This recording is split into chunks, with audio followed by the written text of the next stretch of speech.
দুইজন হয় নাকি বলবেন।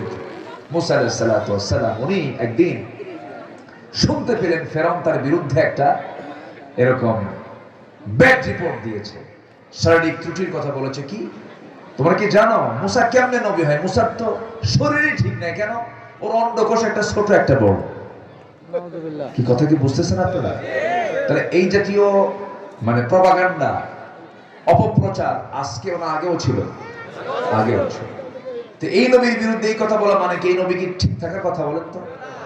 প্রচন্ড রাগ উঠে গেছে, বলতেছেন আল্লাহ শোনো, যেটা নাই আমার অস্ত্রপাতি সব তো ঠিকই আছে, আমার তো কোনো অঙ্গহানি নাই, আমার অন্ডকোষ নিয়ে ফেরাউন কথা বলে, তুমি আল্লাহ এটার ফয়সালা করে দাও। আল্লাহু আকবার বলবেন। আল্লাহ বলেন মুসা চিন্তা করো না, সহিহ রাওয়ায়াত কিন্তু, তুমি চিন্তা করো না, আমি ফয়সালা করে দেব।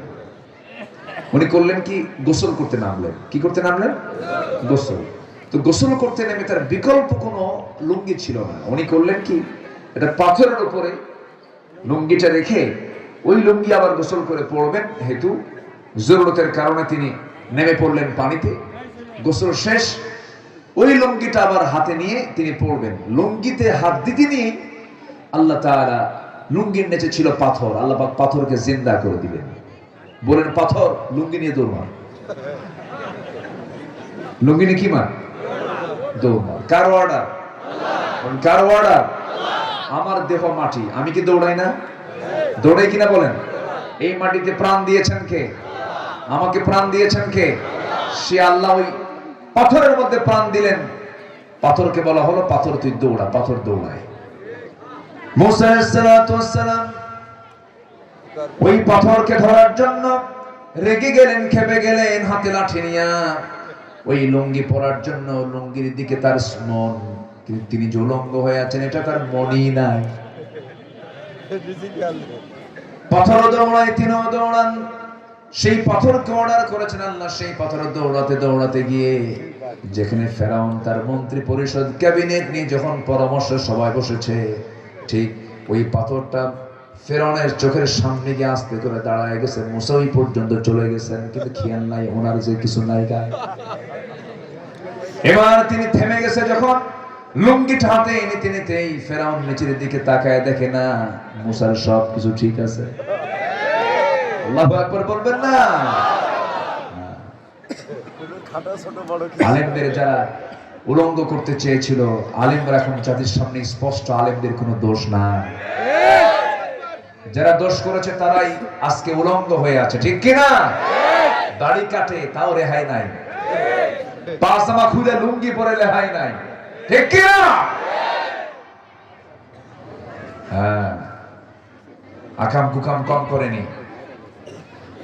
আমাকে যে কত মাহফিল থেকে ধরে নিয়ে গেছে তার হিসাবই নেই। মাহফিল আগুন ধরায় দিচ্ছে, পাবনার একটা মাহফিল আগুন ধরায় দিছে, আমাকে লক্ষ্য করে গুলিও করেছে। এই যে অত্যাচার গুলো তারা করেছে, মাহফিল কি অপরাধ করছে? কোন দেখে কোনো ক্ষতি হয়? এই মাহফিল গুলোতে তারা প্রায় প্রায় বাধা দিত, থানায় গিয়ে বসে থাকা লাগতো কমিটি, জুতার তলা ক্ষয় হয়ে যেত। ওরা কোরআনকে বন্ধ করতে চেয়েছিল, অচল করতে, আল্লাহ ওদেরকে অচল করে দিয়েছে। সম্মানিত ভাইয়েরা, অনেক কথা আস্তে আস্তে বলে। তাহলে মশা কম খায় না বেশি খায়? কি হায়াত বাড়ে না কমে? কমে। নাম্বার 2, মশা কামড়ায়। মশা কামড়ায় না? পুরুষ মশা না মহিলা মশা? খালি মহিলা বললে তো বেকায়দা। মহিলা মশা খায়, মহিলা কামড়ায় গেলে তো সংসার করতে পারবে না। কি আকিদুল ভাই, এই তো মহা মুশকিল, ফ্যাস লেগে যাবে। মহিলা মশা, স্ত্রী মশা কামড়া। শোনেন, বউ তো কঠিন জিনিস। বউকে আপনারা ভয় পান না?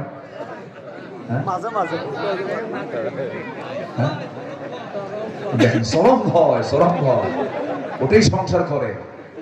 হ্যাঁ, এত সস্তা না। আপনি যত বড় বীর বাহাদুর হন, বউয়ের কাছে কাইত, কোন উপায় নাই। শোনো, তুমি কত বড় হুজুর আমার জানা আছে, বসো, এক ধমক মেরে বসে দেয়, কোন উপায় নাই। আমার নবীজি ওমরের মতো মানুষ, ওমরের মতো মানুষ, থরথর করে কাঁপতে রং পারস্য, উনিও কাঁদ। পারতেন না, কারণ আল্লাহ পাক নারীকে ওইভাবেই বানিয়েছেন। সম্মানিত ভাইয়েরা, স্ত্রী মশা কামড়ায়, আল্লাহ পাক এখানে যে আয়াতটা সেট করেছেন এখানে স্ত্রী মশার কথাই বলেছেন। মা বাউদাতান, যারা আলেম ওলামা, মা বাউদাতান মুযাক্কার না মুয়ান্নাস? মুয়ান্নাস। কি মুয়ান্নাস না বাউদাতান? আল্লাহু আকবার। আমার বন্ধুগণ, নাম্বার 2 চলে গেল, নাম্বার 3 হলো মশাকে তুচ্ছ ভাবার কোনো কারণ নাই। এই মশা যখন রাতের বেলা আপনি দেখতেছেন গোটা করে কোথাও মশা নাই, মশারি ছাড়া শুয়ে পড়েছেন, মশা নাই মনে করে মশা দেখেন না আপনি একটাও, কিন্তু লাইট যখন বন্ধ হয়ে গেল কানের কাছে এসে কি সুন্দর করে সারেগামা পাদানিসা শুরু হয়ে গেল, ঘুম আর হলো না। এই যে মশাটা সুন্দর করে আপনার নাকের কাছে কানের কাছে এসে এরকম করে গুনগুন গুনগুন আওয়াজ যখন আপনার কানে আসে, এটা কিন্তু কোনো গান গায় না, তার পাখাটা নড়ায়।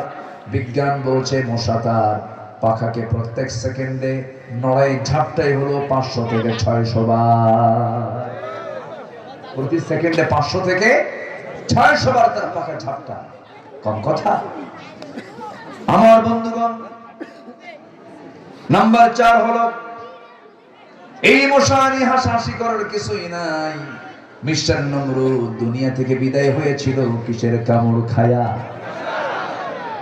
কি মশা? অসল মশা। কি মশা? ঠ্যাং ভাঙা তো না, ও হচ্ছে যে প্যারালাইসিস। কি বলেন? পক্ষাঘাত। প্যারালাইসিসের রোগী ছিল সেই মশা। সেই মশার কামড় খেয়ে নমরুদ বিদায় হয়েছে। আল্লাহ কয় তুই বাহাদুরি দেখা। প্রতিবন্ধী মশা, হ্যাঁ প্রতিবন্ধী মশা। সম্মানিত ভাইয়েরা, আরেকটা আছে মাকড়সা। আরেকটা উদাহরণ কি দিয়েছেন বলেন তো? মাকড়সা। মাকড়সা কোথায় ঘর বানায় বলেন? আমার ঘরের মধ্যে, আপনার ঘরের মধ্যে সে আরেকটা ঘর বানায়, কোনায় কোনায়।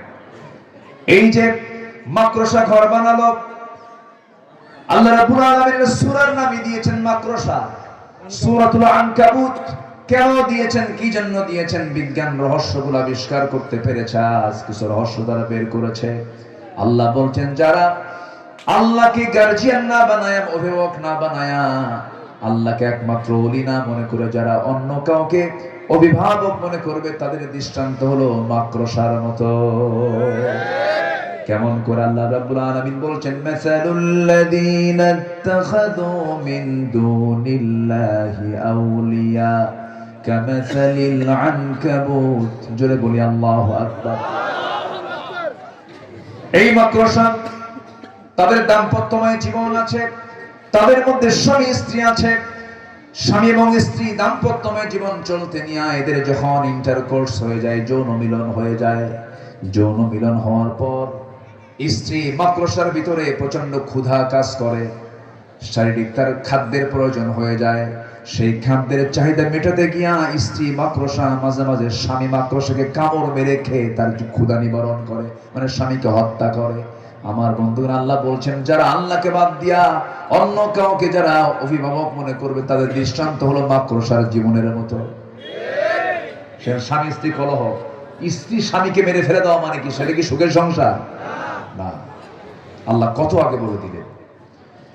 আল্লাহ যা বলেছেন কোনটাই বান্দার জন্য অপ্রয়োজনীয় নয়, সব প্রয়োজনীয়। সেই কালাম থেকে সূরাতুশ শুরা থেকে একটা আয়াত আমি তেলাওয়াত করেছি। আল্লাহ রাব্বুল আলামিন বলছেন তোমরা কি করবে? যে দায়িত্ব আমি ইব্রাহিমকে দিয়েছিলাম, নূহকে দিয়েছিলাম, ঈসাকে দিয়েছিলাম, মূসাকে দিয়েছিলাম, সবার কাজ ছিল আন আকিমুদ্দীনা ওয়া লা তাতাফাররাকু ফীহি। তোমরা কি করবে? আল্লাহর জমিন, আল্লাহর দ্বীন কায়েমের সংগ্রাম করবে, মতপার্থক্য সৃষ্টি করবে না। আমার বন্ধুগণ, আজকে যদি আমার দেশে যদি কোরআন থেকে যেত, আমার দেশের কোনো টাকা বিদেশে কখনো পাচার হতো না, দেশ পিছে যেত না। কারণ আমার বন্ধুগণ, যখন কোন জাতির মধ্যে যখন আল্লাহর ভয় হেরে যায়, সেই জাতি যা ইচ্ছা তাই করতে পারে। ইদা লাম তাস্তাহি ফাসনা মা শি'তা। যখন কারো লজ্জা যখন কারো ভিতর থেকে চলে যায়, সে যা ইচ্ছা তাই করতে পারে। লজ্জা তো তারই যায় যার ঈমান নাই, ঠিক কি না? লজ্জা তারই যায় যার কি নাই, ঈমান নাই। একটু কান লাগাবেন সবাই, মনোযোগ দিয়ে কথাগুলো শুনবেন। সেই দিন বিজয়ী হয়ে যাক। সব দিনের উপরে আপনি কোরআনকে প্রশ্ন করুন, কোরআন বলো তো আমার নবী দুনিয়াতে কেন এসেছিলেন? কোরআন সুন্দর করে জবাব দিচ্ছে। যারা পারেন ঠোঁট মিলিয়ে বলুন, হুয়াল্লাযী আরসালা রাসূলাহু বিল হুদা ওয়া দীনিল হাক্কি লিইয়ুযহিরাহু আলাদ-দীনি কুল্লিহি ওয়া কাফা বিল্লাহি শাহীদা। তিনি সেই মহান প্রভু যিনি তার রাসূলকে দ্বীন হক দিয়ে দুনিয়াতে পাঠিয়েছেন যেন তিনি কি করতে পারেন? দুনিয়ার তৈরি করা যত দিন আছে, আল্লাহর দিন ইসলাম ছাড়া আরো দিন দুনিয়াতে আছে না নাই বলেন? আমার দেশে একটা দিন কায়েম আছে, সেই দিনকে আল্লাহর দিন না মানুষের দিন? বলেন বলেন বলেন, কার দিন? এই সমস্ত মানুষের দিনগুলোকে উৎখাত করে পরাজিত করে সেই দিনের উপর আল্লাহর দিনকে বিজয়ী করার জন্য রাসূলকে আল্লাহ রাব্বুল আলামিন পাঠিয়েছেন। সেই মিশনকে পরিপূর্ণ করার জন্য নবীজির সময় লেগেছে 23 বছর। কত বছর বলেন? 23 বছর। মক্কার জিন্দেগি 13 বছর, মদিনায় 10 বছর, মোট কত বছর হলো? 23 বছর। রাসূল যে মিশনটা চালু করেছিলেন, ওপেন শুরু করেছিলেন যেদিন 40 বছর বয়সে নবুয়ত পান, 63 বছর বয়সে দুনিয়া থেকে বিদায় হয়ে যান। ওই যে শুরু করেছেন 23 বছরে, যা করেছেন সব তিনি কি দিয়ে করেছেন বলেন? আসতে বলবেন না, কি দিয়ে করেছেন? সেই কোরআন আজও আছে না নাই? আমরা কোরআন দিয়েই করবো সবকিছু। জোরে বলি ইনশাআল্লাহ, আরো জোরে বলি ইনশাআল্লাহ। যদি মার খেতে হয় রাজি আছেন? যদি মার খেতে হয় রাজি আছেন? জেল খাটতে হয় রাজি আছেন? হুমকি ধামকি শুনতে হয় রাজি আছেন? আল্লাহ কবুল করুন, জোরে বলি আমিন, আরো জোরে আমিন। আমার নবীজি কোরআন দিয়ে দিশেহারা মানুষ, ওমরের মতো মানুষ, চিন্তা করেন, একটু ওমরের মতো মানুষের চিন্তা করেন। এই লোকটা কি ইসলাম কবুল করতে গেছেন না রাসূলকে মারতে গেছেন? বলেন বলেন বলেন বলেন। রাসূলকে মারতে গেছেন। মারতে গিয়ে ফিরে আসলেন কিসের কারণে? বলেন বলেন, কিসের কারণে? কোরআনের কারণে। মারতে পারলেন না, কোরআন থেকে আটকা দিল।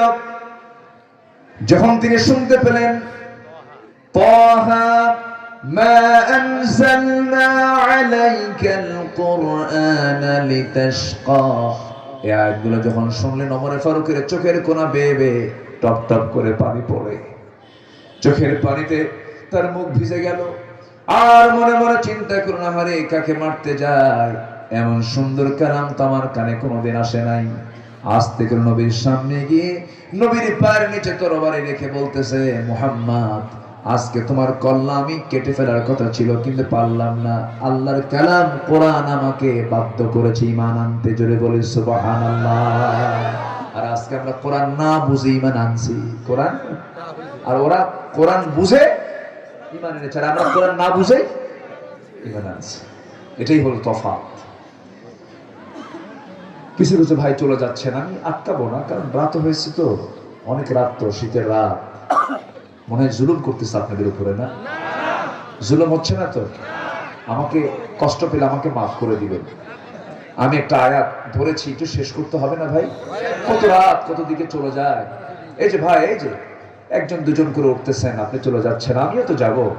আমার বাড়িকে আপনাদের চাইতে কাছে না দূরে বলেন তো? অনেক দূরে।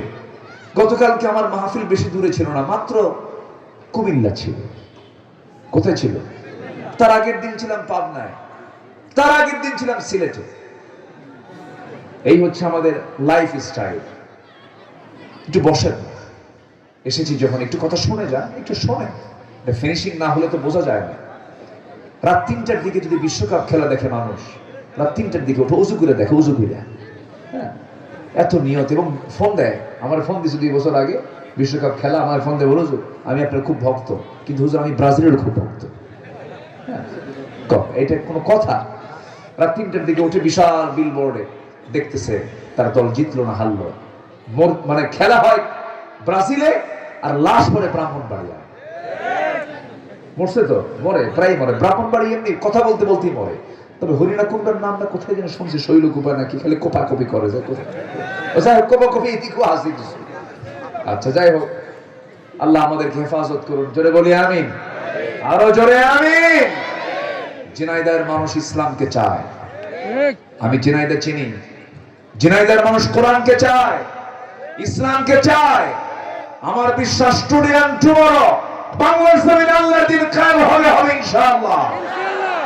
আল্লাহ কবুল করুন, জোরে বলি আমিন। আল্লামা সাইদির রক্ত যখন ঝরেছে, ইসলাম কায়েম হবে ইনশাআল্লাহ। উনি যখন বলেছেন, কতদিন আগের কথা, 25 বছর আগের কথা, মা বলে দিল্লি গিয়ে পড়বা, সোজা দিল্লি গিয়ে পড়ছে। পালানোর জন্য ভিতরের গর্ত খুঁজে পাবা না, ইঁদুরের গর্ত খুঁজে পায় নাই, কলার পাতায় শুয়েছিল। ঠিক কিনা? ওনারও আরেকটু উনি ওসিয়ত করে গেছেন, ভবিষ্যৎবাণী করে গেছেন। যদিও গায়েবের মালিক কোনো বান্দা নয়, কিন্তু আল্লাহ ওয়ালা লোকের কথা সহি হয়, মিলে যায়। আল্লাহ পাক তাদেরকে বুঝায় দেন, জানায় দেন। উনি বলেছেন, আমার বিশ্বাস গোটা পৃথিবীর ভিতরে সবচেয়ে সম্মানময় রাষ্ট্র হলো ইসলাম। ইসলামী রাষ্ট্রের দিক থেকে আমার বাংলাদেশ, আমার বাংলাদেশ, আমার বাংলাদেশ। আল্লাহ কবুল করুন, জোরে বলি আমিন। কষ্ট পাচ্ছেন মনে হয়? দিন কার? আজ দিন কার? আল্লাহর দিনের মাঝে কোনো প্যাঁচ লাগানো যাবে না।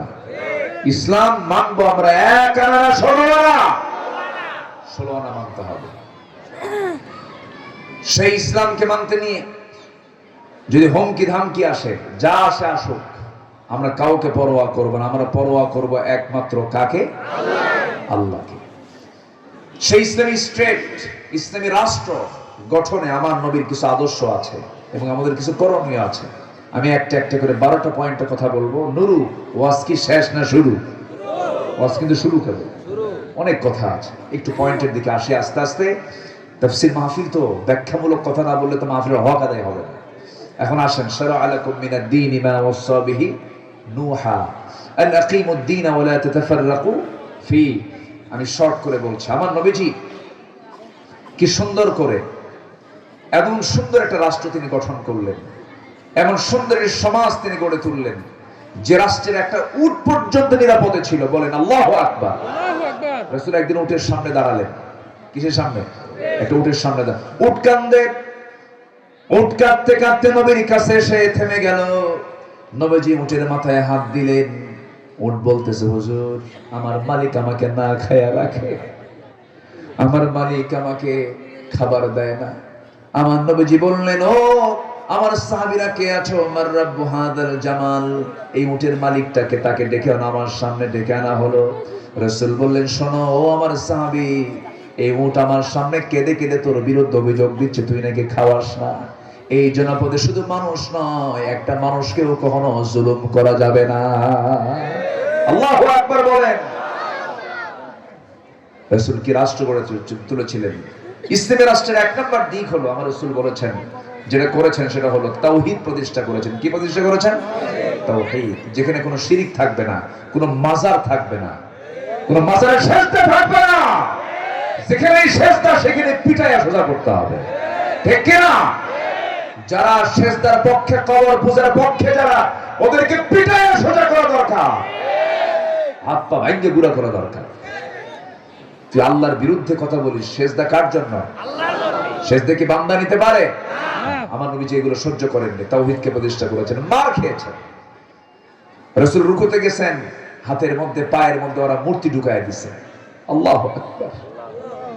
আমার নবীজি সেজদায় পড়ে আছেন, রুকুতে চলে গেছেন। কাফির মুশরিকরা করলো কি, এক জায়গায় হয়ে তার উটের পচা নারী ভরিয়ে নবীর পিঠের উপরে চাপায় দিল।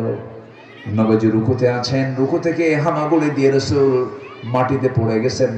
ওই উটের পচা নারী ভরিতে তিনি চাপ খেয়ে তিনি পড়ে আছেন। নবীজির পাশে কেউ নাই। ফাতিমা রাদিয়াল্লাহু আনহা দূর থেকে লক্ষ্য করে দৌড় মেরে নবীর পিঠ থেকে সেই পচা নারী ভরি সরায় দিলেন। আমার নবীজি কখনো সহজে বদদোয়া দিতেন না, সেই দিন তিনি বদদোয়া দিলেন। এমন একটা বদদোয়া দিলেন, সহিহ হাদিসে এসেছে, রাসূল যখন তাদের ব্যাপারে যখন বদদোয়া করলেন, নাম ধরে ধরে বদদোয়া করেন। আল্লাহ বলেন, হে আল্লাহ, তুমি আমর ইবনুল হিশাম, উতবা ইবনে রাবিআ, শাইবা ইবনে রাবিআ, ওয়ালিদ ইবনে উতবা, উমাইয়া ইবনে খালফ, উকবা ইবনে আবি মুআদ, ওমর ইবনুল ওয়ালিদ, এই 7 জনের সবগুলোকে তুমি আল্লাহ পাকড়াও করে সবগুলোকে শেষ করে দাও।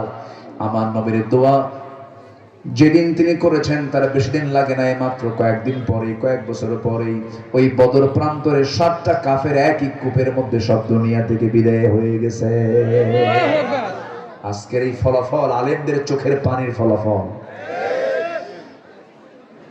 এত সস্তা না। আল্লাহ বিজয় দিয়েছেন, সরাসরি বিজয় দিয়েছেন, সরাসরি বিজয় দিয়েছেন। এই বিজয়কে ধরে রাখতে হবে, এই সময়কে কাজে লাগাতে হবে। আগামীর সময় আমরা দেখতে চাই ইসলামের সময়। আল্লাহ কবুল করুন।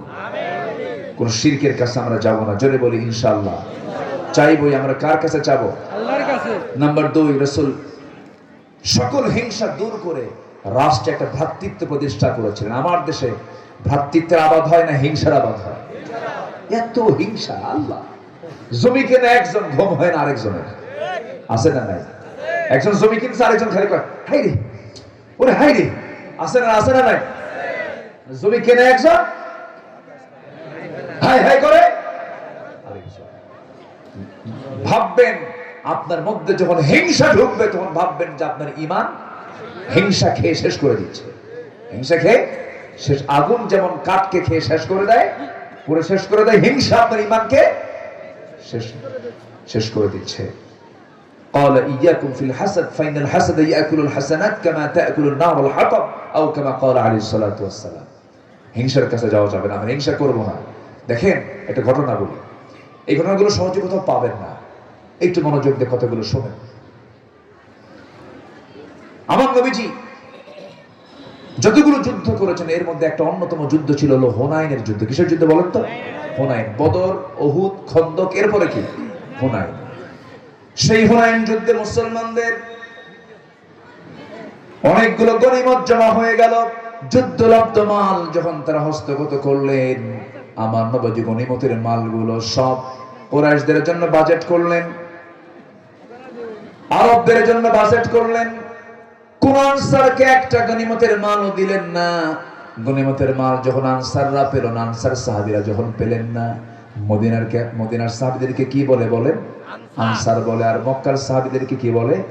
মুহাজির। যারা হিজরত করে মদিনায় আসছিলেন তাদেরকে মুহাজির বলে। এগুলো কথাগুলো শিখে নিতে হবে আমাদের, এগুলো পরিভাষা, ইতিহাস এগুলো। আমার বন্ধুগণ, এই আনসার সাহাবীগুলো যখন দেখলেন নবীজি আমাদের সব গনিমতের মালগুলো মক্কার আরবদের, ওই কুরাইশদের কাছে বন্টন করে দিয়েছেন, মদিনার আনসাররা এতটুকু দুঃখিত হলেন, দুশ্চিন্তাগ্রস্ত হয়ে পড়লেন। এমনকি তাদের মধ্য থেকে একজন বলি বসলেন, আল্লাহর কসম, রাসূল তার নিষ্কামের সঙ্গে মিশে গেছে। নিষ্কামের সাথে সাহাবীদের মুখ থেকে কথাগুলো বের হচ্ছে। আমার নবীজি শুনলেন। বলেন তো এখানে কি ভ্রাতৃত্বের বৃদ্ধি হচ্ছে না সংকট হচ্ছে? বলেন বলেন। সংকট। দেখেন রাসূল এই সময় কি করলেন। আমার নবীজি করলেন কি, সব সাহাবীকে ডাক দিলেন, বিশেষ করে আনসারদেরকে ডাক দিয়ে বলছেন, একটা লম্বা তেজোদ্দীপ্ত ভাষণ দিলেন। কেঁদে কেঁদে ভাষণ দিচ্ছেন। রাসূল কাঁদতেছেন আর বলতেছেন, আওয়াজাতুম ইয়া মাশারাল আনসার ফি আনফুসিকুম ফি লাআতিন মিনাদ দুনিয়া তাল্লাফতু বিহা কওমান লিয়ুসলিমু ওয়া আকালতুকুম ইলা ইসলামিকুম আলা তারদানা ইয়া মাশারাল আনসার আইয়াযহাবান নাসু বিশ-শাতি ওয়াল বাঈর ওয়া তারজিউ বিরাসূলিল্লাহি সাল্লাল্লাহু আলাইহি ওয়াসাল্লাম ইলা রিহালিকুম। রাসূল বলেন, শোনো, আমি আরবদেরকে তাদের অভাবের কারণে, সংকটের কারণে তাদের হাতে আমি সাপ দিয়েছি, ছাগল দিয়েছি, ভেড়া দিয়েছি, তারা ভেড়াগুলো নিয়ে চলে গেছে। আর হে আনসাররা, তোমরা আমার উপরে সন্তুষ্ট নও, অথচ আমি তোমাদেরকে কি করেছি? ওদেরকে আমি ভেড়া উঠতে বিদায় করে দিয়েছি। আর আমি রাসূল নিজে তোমাদের ঘরে রাসূল প্রবেশ করেছি, তোমরা রাসূল নিয়ে গেছো। তোমরা কি নিয়ে গেছো? রাসূল নিয়ে গেছো। সাহাবীরা কান্দে আর বলে, হুজুর ভুল করে ফেলেছি, আমরা বুঝি নাই, আমাদেরকে ক্ষমা করে দেন। রাসূল কি ভ্রাতৃত্বের পরিবেশ তৈরি করে দিলেন। রাসূল তো ধমক দিতে পারতেন না, ধমক দিতে পারতেন, কিন্তু বলেন না, ওদেরকে আমি ভেড়া দিয়েছি, ছাগল দিয়েছি, আর তোদের ঘরে আমি রাসূল নিজে চলে গেছি। ভ্রাতৃত্ব কখনো নষ্ট করা যাবে না। হাজারো কষ্ট হোক, বন্ধুকে শত্রু বানানো যাবে না, মুসলমানকে শত্রু বানানো যাবে না। আল্লাহ কবুল করুন, আমিন। আমার নবীজি এটাকে খুব খেয়াল করতেন। নাম্বার 3 হলো ন্যায় বিচার প্রতিষ্ঠা করেছেন রাসূল। নবীর সময় একজন মহিলা, বিশাল ধনাঢ্য পরিবারের একজন মহিলা চুরি করে ধরা পড়েছে। রাসূল বলেন কোনো কথা নাই, হাত কাটো। কি বলেন বলেন কি করতে হবে? পুরুষ হোক আর মহিলা কি কাটতে হবে? হাত কাটতে হবে। অর্ডার হয়ে গেল হাত কাটার, কিন্তু ওইদিকে সম্ভ্রান্ত পরিবারের সেই মহিলার আত্মীয় স্বজন সব চলে গেছে ওমর ফারুকের বাড়িতে। গিয়ে বলছে, ভাই ওমর, তুমি যা বলবে রাসূল তাই শুনবেন, তুমি তো পরামর্শ দিলে রাসূল শোনেন। কাছে ঠিক আছে, চেষ্টা করি, দেখি তো শাস্তি লঘু করা যায় কিনা। সাইয়েদনা ওমরকে তারা হাতে নিয়ে তিনি যখন নবীর কাছে এসে বলছেন, হুজুর মহিলা মানুষ ভুল করে ফেলছে, দেখুন তো কিছু ক্ষমা করা যায় কিনা, শাস্তি লঘু করা যায় কিনা, হাত না কেটে অন্য কিছু করা যায় কিনা। আমার নবীর চেহারা রক্তিম আকার ধারণ করলো, লাল টকটকে চেহারা বানায় রাসূল বলছেন, ওমর তোমার দারাজ কণ্ঠ কোথায় গেল? আল্লাহি লাউ আন্না ফাতিমাতা বিনতা মুহাম্মাদিন সারাকাত লাকাতাতু ইয়াদাহা। আল্লাহর কসম করে বলি, এই মুহূর্তে যদি ওই বংশীয় ঘরের ফাতিমা চুরি না করে যদি আমার কলিজার টুকরা মেয়ে ফাতিমা বিনতে মুহাম্মদ যদি চুরি করে ধরা পড়তো, আমি রাসূল নিজে সমস্ত মানুষকে ডাক দিয়ে সবার চোখের সামনে আমি আমার মেয়ে ফাতিমার হাত আমি রাসূল নিজে কেটে দিতাম। আল্লাহু আকবার বলবেন না? এমন একটা জনপদ আমার দেশ হোক, সবাই কি চান না? ইনশাআল্লাহ আইন সবার জন্য কি সমান। ওমর রাদিয়াল্লাহু তাআলা আনহু ঘোড়া কিনেছেন, ঘোড়া। এখন মানুষ কি কিনতে যায়? হুন্ডা। ভাই তো খুব জোরে হুন্ডা চালায়, জানেন আমার আকিদুল ভাই, ওরে বাপরে বাপ। এর আগে একদিন মাহফিল করে যে টানটা দিল আমি তো ভয় পেয়ে গেছি। তো মানুষ যায় না, জিল যায়, এত জোরে টানে। এখন তো মানুষ হুন্ডা কেনে, আগে কিন্তু কি ঘোড়া কিনতো। তো ঘোড়া কিনতে গেছেন ওমর ফারুক রাদিয়াল্লাহু আনহু, ঘোড়া কিনতে গেছেন, ঘোড়া কিনেছেন। ঘোড়া একটা কিনে দামাদামি সব ক্লিয়ার, দামও দিয়েছেন, কেনা বেচা শেষ, চুক্তি সম্পন্ন। উনি এখন ঘোড়ায় চড়ে বাড়ির দিকে আসতেছেন, কয়েক মাইল আসতে না আসতে ঘোড়ার 4টা পা বসে গেছে।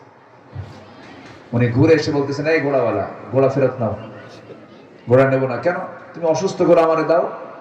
ঘোড়াওয়ালা বলতেছে, আমিরুল মুমিনিন, আমি তো আপনাকে অসুস্থ ঘোড়া দেই না, আপনি তো দেখে নিয়েছেন, আপনার মালিকানা যাওয়ার পরে ঘোড়া অসুস্থ হয়ে পড়ছে, এই ঘোড়া তো আমি ফেরত নেব না। ওমর ফারুক বলছেন, শোনো কোনো কথা নাই, এত তর্ক বিতর্ক করবো না, টাকা দাও, ঘোড়া নাও।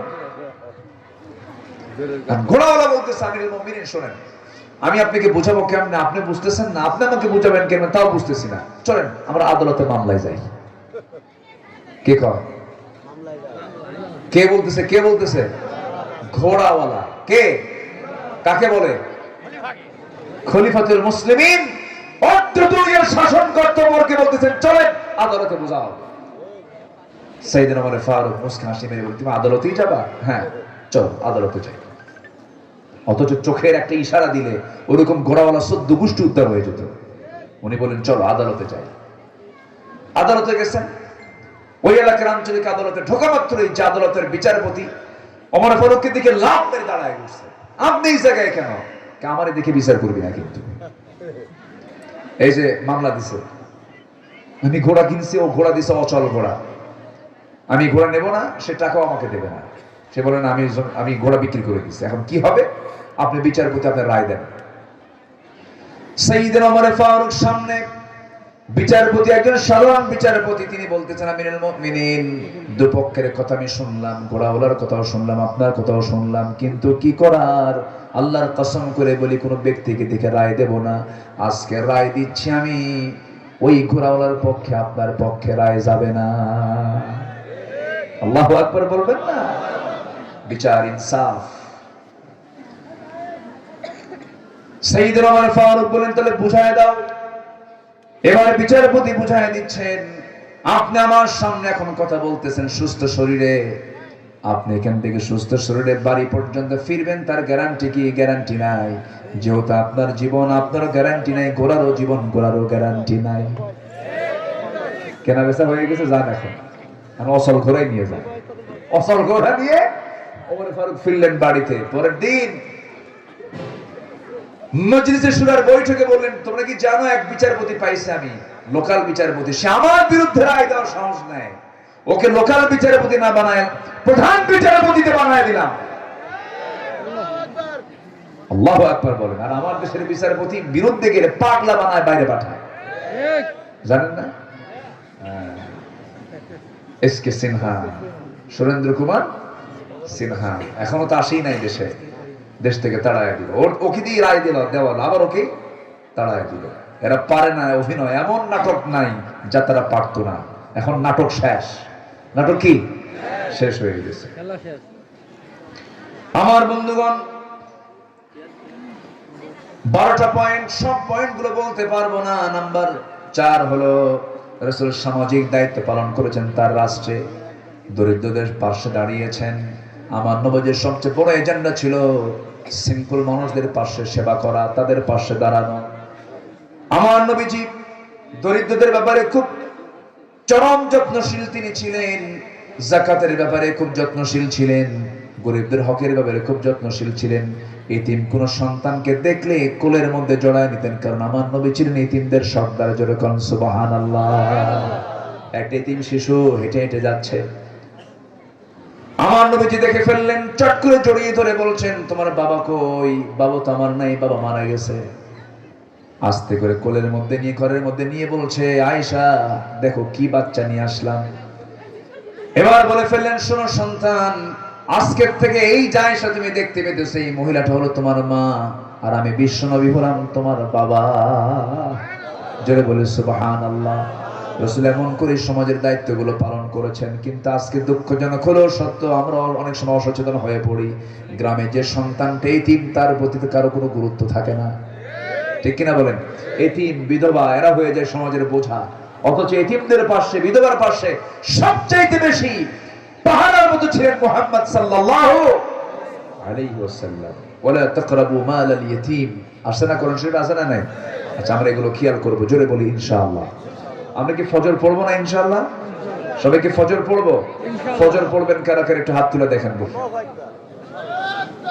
জোরে বলি ইয়া আল্লাহ, আরো জোরে বলি ইয়া আল্লাহ। আমাদেরকে 5 ওয়াক্ত সালাত আদায় করার তৌফিক তুমি আল্লাহ দিয়ে দাও। জোরে বলি আমিন, আরো জোরে আমিন। মা বোনরা কি মাহফিল আসছে? মা বোনরা নামাজ পড়ে? বউ যদি নামাজ না পড়ে কি করবেন বলেন? কি করে? মার্ডার কেস দেখতেছে, মারবেন। যে কইছে পিঠা দেব, ও মানে বিয়ে করে নাই। বউ পিঠে না তো সস্তা, খুব কঠিন ব্যাপার। বউ যদি নামাজ না পড়ে, 4টা কারণে বউকে মারা যাবে। কয়টা কারণে? 4টা কারণে। বলবো? মারবেন? এই জন্য শুনবেন। বউকে 4টা কারণে মারা যাবে। আমার মাদের এখন মনে মনে চিন্তা, হুজুর আপনার লাইন তো ঠিকই ছিল, এখন আবার বেলাইনে গেলেন কেন? কলিজায় পানি নেই। 4টা কারণে শাসন করবেন স্বামী তার স্ত্রীকে। নাম্বার 1 হলো যদি 5 ওয়াক্ত নামাজ না পড়েন। নাম্বার 2 হলো রমজান মাসের যদি রোজা না রাখেন। নাম্বার 3 হলো স্বামীর যদি আনুগত্য না করেন। নাম্বার 4 হলো পর্দায় যদি না থাকেন। এই 4টা কারণে প্রত্যেক স্বামী তার স্ত্রীকে শাসন করতে পারবেন, কিন্তু শর্ত হলো মারতে গেলে তারা পকেটে থাকা যে মেসোয়াক আছে, মেসোয়াকের দৈর্ঘ্য হলো 9 ইঞ্চি। 9 ইঞ্চি মেসোয়াক দিয়ে তাকে মারতে পারবেন। কিন্তু মারতে গেলে মুখে মারা যাবে না, চোখে মারা যাবে না, কপালে মারা যাবে না, নাকে মারা যাবে না, ঠোঁটে মারা যাবে না, বুকে মারা যাবে না। মারবেন কই? এখন 9 ইঞ্চি মেসোয়াক দিয়ে যদি কোনো স্বামী তার বউকে মারতে নেয়, ওই দৃশ্য যদি কেউ দেখে, বলবে ওটা কি রাখবে না হাসবে? কে ওকে আদর করে না মারে? চান্সে ছিলেন, উপায় নাই। আমাদের মাদের কোলে যখন পানি আসছে, হুজুর আপনি খুব ভালো। মারার কোনো কায়দা ইসলামে নাই। রাসূল মেরেছেন একটা হাদিসও আপনি কেউ দেখাতে পারবেন না। যারা সন্তানের সামনে বউ পিটায়, সন্তানগুলো বড় হলে বাপরে পিটাবে। ঠিক না? এগুলো এগুলো ঠিক না। কখনো এগুলো করবেন না। আল্লাহ তুমি প্রত্যেকের দাম্পত্যময় জীবনকে সুখময় করে দাও। স্বামী স্ত্রীর সম্পর্ক তুমি আদম হাওয়ার মতো বানায় দাও। স্বামী স্ত্রীর সম্পর্ক তুমি আল্লাহ নবী, আমার নবী সাল্লাল্লাহু আলাইহি ওয়াসাল্লাম আম্মা জান আয়েশার মতো দাম্পত্যময় জীবন সুখময় করে দাও। জোরে বলেন আল্লাহুম্মা আমিন। পর্দার কথা বলবেন, বউকে বুঝায় বলবেন, দেখো একই দুনিয়ায় থাকলাম, জান্নাতে একসঙ্গে থাকতে চাই, একই জান্নাতে থাকবো। নামাজটা পড়ো, পড়বে নামাজ, আল্লাহু আকবার বলো। মেয়েদের কলিজা তো দুর্বল, খুব সফট, তারা একটু পাম্প দিবেন, দেখবেন যে সব গলে গেছে, ঠিক হয়ে গেছে। বলি আলহামদুলিল্লাহ। মেয়েরা খুব সফট মাইন্ডের হয়, একটু বুঝাবেন, একটু বুঝায় বললেই সব হয়ে যাবে। আল্লাহ তুমি কবুল করো। জোরে বলি আল্লাহুম্মা আমিন। আমি কথার কেমনে বাড়াবো? অনেক রাত হয়ে গেছে, যতটুকু হয়েছে আমরা বলে ফেলি আলহামদুলিল্লাহ। কারণ ফজরের নামাজ আমরা পড়বো, আমরা সব দিকে খেয়াল করব। আল্লাহ তুমি আমরা যতটুকু শুনলাম আমাদের আমল করার তৌফিক তুমি আল্লাহ দিয়ে দাও। জি, যে যেখানে আছেন বসে পড়ুন, আমরা আল্লাহর কাছে চাবো। সবাই বলে সুবহানাকা আল্লাহুম্মা ওয়া বিহামদিকা আশহাদু আল্লা ইলাহা ইল্লা আনতা আস্তাগফিরুকা ওয়া আতুবু ইলাইকা। চিৎকার মেরে বলি ইয়া আল্লাহ ইয়া রহমান, আমাদেরকে জীবনে সকল গুনাহ মাফ করে দাও। আয় আল্লাহ তাআলা, আমাদের জীবনে সাগীরা কবীরা, ছোট বড় সব গুনাহ তুমি আল্লাহ মাফ করে দাও। জোরে বলুন ইয়া রাব্বাল আলামিন, ইয়া রাব্বাল আলামিন। কষ্ট পেলেন মনে হয় নাকি? অনেক রাত হয়েছে, অনেক মা বোন ছোট্ট ছোট্ট বাচ্চা নিয়ে আসছে, এবং এই রাতে আমার এই মাইকের আওয়াজ অনেক অসুস্থ লোকের কানে যদি যায়, সে মনে মনে দুর্বদ্ধ করবে, হুজুর ওয়াজ শেষ করবে তখন। এগুলো বিষয় তো সব দিকে আমরা খেয়াল করি। অনেকে তাহাজ্জুদের নামাজের রাতে নিয়ত করে ফেলছেন, এই মাইক আওয়াজ যাচ্ছে, সব দিকে আমরা তাকাবো। আল্লাহ তাআলা একটা গজল হবে, আচ্ছা দেখা যাক, দেখি ইনশাআল্লাহ। জিকির করি সুবহানাল্লাহ।